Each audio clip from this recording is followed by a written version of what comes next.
Hello class ninth. चलिए अब हम फिर से एक नोट्स बना रहे हैं, वो है pastoralist in the modern world chapter का। और हम देखेंगे, अब तक हमने तो पेस्टोरलिस्ट और इनकी मूवमेंट के बारे में नोट्स देखा था, बनाया था।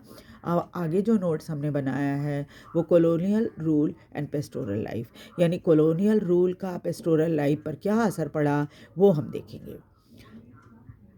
There was a dramatic change in the pastoral life. Colonial rule के दौरान, जब ब्रिटिश रूल, कॉलोनियल मतलब ब्रिटिश रूल, भारत के बारे में है ना, तो इस वजह से ये ब्रिटिश रूल था। और इस ब्रिटिश रूल के दौरान कॉलोनियल लाइफ पर, पेस्टोरल लाइफ पर, कॉलोनियल लोगों ने पेस्टोरल लाइफ पर क्या प्रभाव डाला वो देखिए।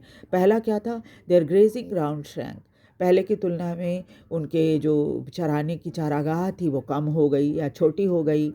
दूसरा क्या था, मतलब इन कॉलोनियल रूल के आने के बाद देयर मूवमेंट वर रेगुलेटेड। उनका सब जगह जाना आना तय ये कर दिया गया, निश्चित कर दिया गया कि इसी तरफ जाना है आपको।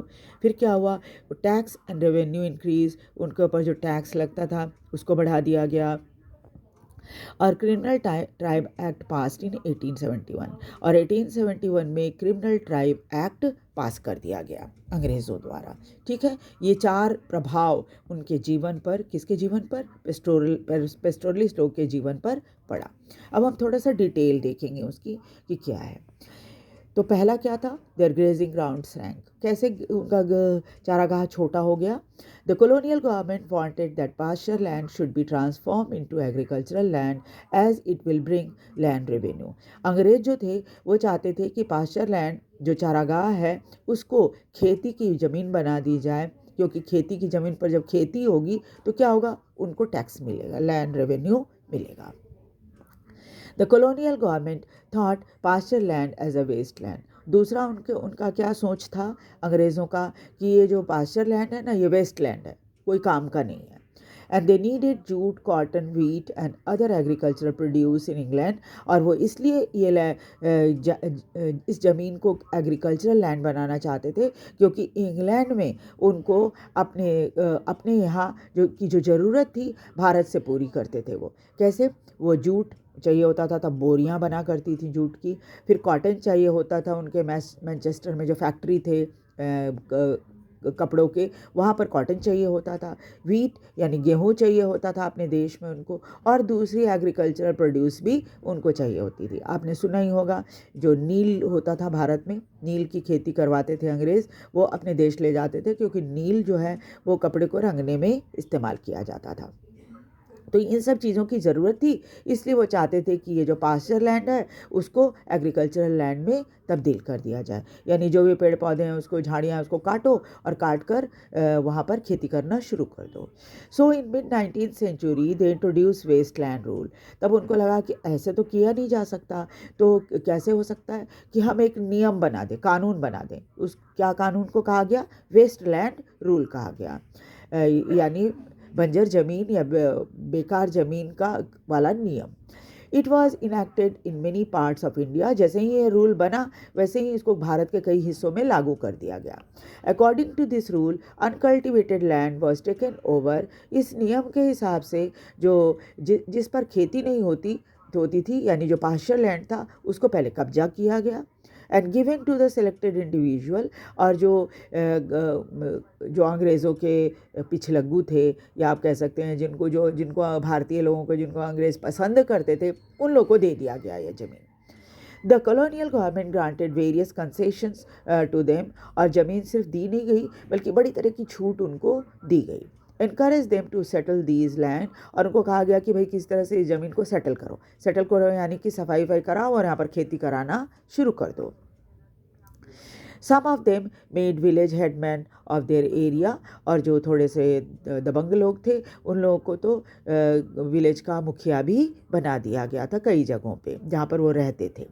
Most of these lands were pasture land. और ये ज़मीन जो हथियाई गई थी अंग्रेज़ों द्वारा, ये सब के सब जो चारागाह जो होता है वो थे, that were use by pastoralist. और ये चारागाह तो ये बेचारे पेस्टोरलिस्ट जो थे वो यूज़ करते थे। But the waste land rule converted their pasture land into cultivation place.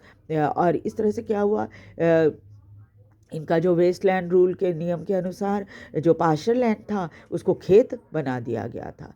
This created problem to the pastoralist, इससे उनको बड़ी परेशानियों का सामना करना पड़ा पेस्टरलिस्ट लोगों को। अब दूसरा क्या था, इम्प्लीमेंटेशन ऑफ फॉरेस्ट एक्ट। अब क्या हुआ था, कई जगहों पर उनको जाने की मनाही कर दी गई थी। तो क्यों ये मनाही हुई थी? क्योंकि उन्होंने एक फॉरेस्ट एक्ट लाया था अंग्रेजों ने और उसको लागू कर दिया भारत में। In different provinces in India created yet another problem to the pastoralist. इससे क्या हुआ, पेस्टोरलिस्ट लोग जो पहले जंगलों में अपने जानवरों को ले जाकर चराया करते थे वो उनके लिए वहाँ जाना बंद हो गया। According to this act, forest with commercially viable timber like देवदार और साल वर डिक्लेयर्ड रिजर्व फॉरेस्ट। अब उन जंगल को जिनमें देवदार और साल के पेड़ हुआ करते थे उन सभी जंगलों को इसे बहुत ही वैल्यूएबल माना जाता था और इसे रिजर्व फॉरेस्ट बना दिया गया। यानी इस नियम के अनुसार, फॉरेस्ट एक्ट के अनुसार ये रिजर्व फॉरेस्ट हो गए। No pastoralist were allowed to enter this forest. अब रिजर्व फॉरेस्ट होने के कारण इसमें जो पेस्टोरलिस्ट लोग थे इनको जाने की मनाही कर दी गई। Other category of forest was protected forest. कुछ दूसरी कैटेगरी जो फॉरेस्ट की थी वो प्रोटेक्टेड फॉरेस्ट की थी। In this forest, customary grazing right of pastoralists were granted, but their movement were severely restricted. यहाँ पर उनको कुछ अपनी परंपरागत जो अधिकार थे जानवरों को चराने का वो तो दिया गया था, लेकिन उनकी जंगल के अंदर जो मूवमेंट थी उसको बहुत रेस्ट्रिक्ट कर दिया गया था कि आप हर जगह नहीं जा सकते। The colonial people thought that the movement by animal will destroy the newly sprouting sapling. अंग्रेज़ों को ये लगता था कि जंगल के अंदर ये जानवर को लेकर जब घुसेंगे तो वहाँ पर जो नए नए छोटे छोटे पौधे उग रहे होंगे वो इनके पैरों तले दब जाएंगे या फिर जानवर इसे खा जाएंगे। It will prevent new trees from growing, और इससे क्या होगा, जंगल के अंदर नए पेड़ नहीं उग पाएंगे। So for entering the forest pastoralist had to take permit. अब क्या था, जंगल में घुसने के लिए इन पेस्टोरलिस्ट लोगों को क्या करना पड़ता था, परमिट लेना पड़ता था। For the number of days they would stay in the forest, कितने दिन तक वो जंगल के अंदर रहेंगे इसकी उनको परमिट लेनी पड़ती थी। So these permit rule their lives. इस तरह से क्या हुआ, इस परमिट ने ही उनकी ज़िंदगी को बिल्कुल मतलब इस परमिट के नियम के अकॉर्डिंग उनकी ज़िंदगी हो गई थी। They could not stay in the forest even there were enough forage for their animal. और अगर वो चाहे कि जंगल में रुक जाएं क्योंकि अभी बहुत चारा है जानवरों को खिलाने के लिए, इसके बावजूद भी वो जंगल में रुक नहीं सकते थे। If they stayed longer they were liable to fine. और अगर वो रुक भी गए किसी वजह से या लालच से रुक गए तो क्या होता था, उनके ऊपर फाइन लगा दी जाती थी। उसके बाद देखिए टैक्स उनके ऊपर लगाया गया। Tax was the source of income for the colonial rule. आपको पता ही है अंग्रेज़ों का पैसा कमाए अंग्रेज़ों के खजाने में जो पैसा जाता था वो ज़्यादातर भारतीय लोगों पर लगाए हुए टैक्स से जाता था। Obviously they looked for every possible source of taxation. वो हर समय इस मौके की तलाश में रहते थे कि कैसे ज़्यादा से ज़्यादा टैक्स वसूला जाए। द टैक्स इम्पोज, इसलिए हर चीज़ पर जहाँ उनको दिखता था कि यहाँ पर टैक्स लगाया जा सकता है लगा देते थे। लैंड पर टैक्स लगाया, कैनाल वाटर पे लगाया, सॉल्ट पे लगाया। आपको पता ही है गांधी जी ने सॉल्ट आंदोलन किया था इसी वजह से। ऑन द ट्रेड गुड्स, सामान व्यापार करने पे लगाया और जानवरों के ऊपर भी लगाया। Grazing tax was introduced in early 19th century. जानवरों को चराने पर टैक्स लगा दिया गया 19वीं शताब्दी की शुरुआत में। द टैक्स पर head of the cattle went up rapidly, और ये टैक्स बहुत तेज़ी से बढ़ाया भी गया। हर जानवर के ऊपर टैक्स हर बार बढ़ा दिया जाता था। The system of collection was made increasingly efficient. कोशिश ये की गई कि आसानी से इनसे टैक्स वसूला जा सके। In the years between 1850 to 1880s the right to collect taxes were given to contractor. शुरू में लगभग 30 सालों तक कॉन्ट्रैक्टर को अधिकार दिए गए थे टैक्स को वसूल करने के लिए। These contractor try to extract as much money as tax from these pastoralist to get much profit with in a year. और ये कॉन्ट्रैक्टर क्या करते थे, ज़्यादा पैसा वसूलने की कोशिश करते थे इन पेस्टोरलिस्ट लोगों से ताकि वो साल भर में कुछ प्रॉफिट कमा सकें। But by 1880 the government began collecting taxes directly and each pastoralist was given pass to enter a grazing tract. लेकिन 1880 के बाद सरकार ने सीधे डायरेक्ट टैक्स लेना शुरू कर दिया। और ये क्या करते थे, जब जंगल के पास ये जाते थे पेस्टोरलिस्ट अपने जानवरों को लेकर, तो उनके ऊपर जैसे ही वो वहाँ पहुँचते थे फॉरेस्ट के अंदर घुसने से पहले उनको टैक्स देना पड़ता था। While entering the track they had to show the pass, और वो जानवरों को गिनकर उनके ऊपर टैक्स लगा देता, कितना पैसा भरना है ये बता दिया जाता था उनको। और घुसने के पहले उनको पास दिखाना पड़ता था, टैक्स पे करना पड़ता था। और enter the number of cattle, उसमें लिखा रहता था कितने कैटल उनके पास हैं और कितना अमाउंट उनको वहाँ पर पे करना है। ठीक है, उसके बाद है लास्ट पार्ट में क्या है, डी है, the British officer were suspicious of the nomadic people. ये अंग्रेज जो थे वो बड़े शक की नज़र से इन नोमेडिक लोगों को देखा करते थे। मोस्टली पेस्टोरलिस्ट वर क्राफ्टमैन, ये ज़्यादातर क्राफ्टमैन थे, व्यापारी थे। Hawk their goods in villages, गाँव में घूम घूम कर अपना सामान बेचा करते थे।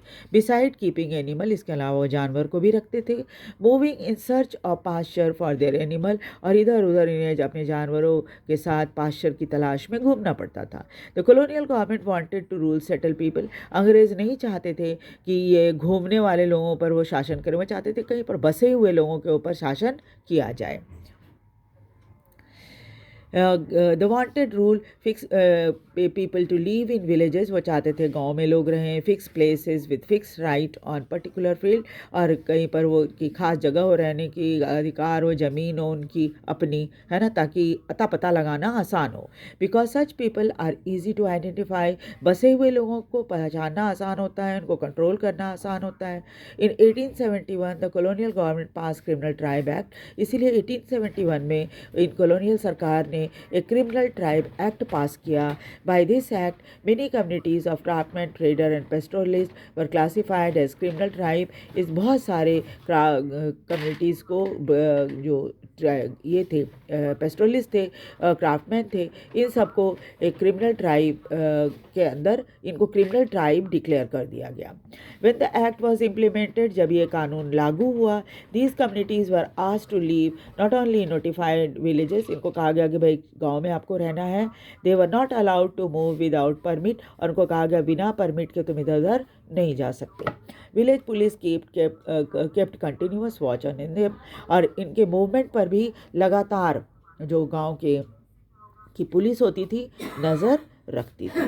तो मैं उम्मीद करती हूँ कि आपको ये वाला पार्ट अच्छी तरह समझ में आ गया होगा। वीडियो को लाइक और सब्सक्राइब भी ज़रूर कर दीजिए और शेयर भी कीजिए ताकि दूसरे बच्चे भी इसे देख सकें। Thank you very much.